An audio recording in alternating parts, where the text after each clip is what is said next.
tanga, sino pa walang iba? Muli ako nagbabalik para sa mga tanga na hindi malaman kung paano malalagpasan ang bawat binibitawan kong letra sa harapan. Halika't makinig ka para malaman nyo din na di nyo talaga ako magawa na banggain. At uubusin ko na at tatapusin ko na ang lahat ng mga ungas na kumalaban sa akin. Wala akong pakialam kahit sino pa kayo, titirahin ko lahat kaya humanda kayo. Dahil sa pagbalik ko kayo naman ang lulubot at kukunin ko lahat ng mga ninakaw nyo sa akin na estilo na kahit kailan di nyo pa nakuha dahil sa kadahilanan na hindi nyo pa ako kaya. Kaya kung ako sa inyo mag-iisip muna ako bago ako bumanat ng katagang gaya nito.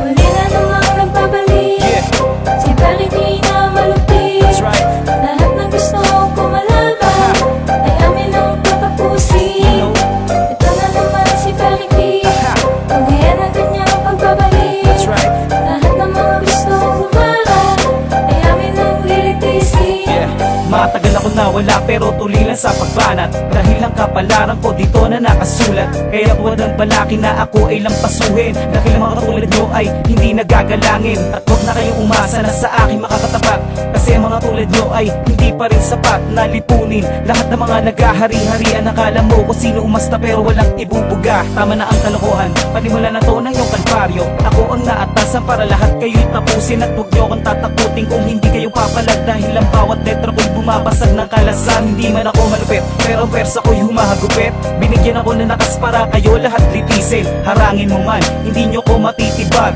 Nag-aaksaya lang ako na panahon sa inyong lahat Muli wala. na namang nagbabalik, Yeah, si Parity na malupit. that's right. Lahat ng gusto ko malaban ay amin ang You tatapusin. know, Ito na naman si Parity, pagaya ng kanyang pagbabalik. that's right. Lahat ng mga gusto humarap ay amin ang lilitisin. Yeah, kaya pwede ba please tigil-tigilan nyo ako? Baka sakali pa na magbago ang isip ko. Kung hindi naman ay itutuloy ko pa rin to. Pasensyahan na lang tayo sa mga titirahin ko ngayon. Pakinggan nyo naman ang aking bibitawan para to sa mga ungas na aking binanatan na mga kataga na hindi nyo pa nalalaman. Pakinggan nyo ako para di na kayo maiwan ng panahon at para di na kayo tularan ng mga tinatawag nyong Diyos sa kabobohan. Nakakahiya, isang tambak kayong abnoy.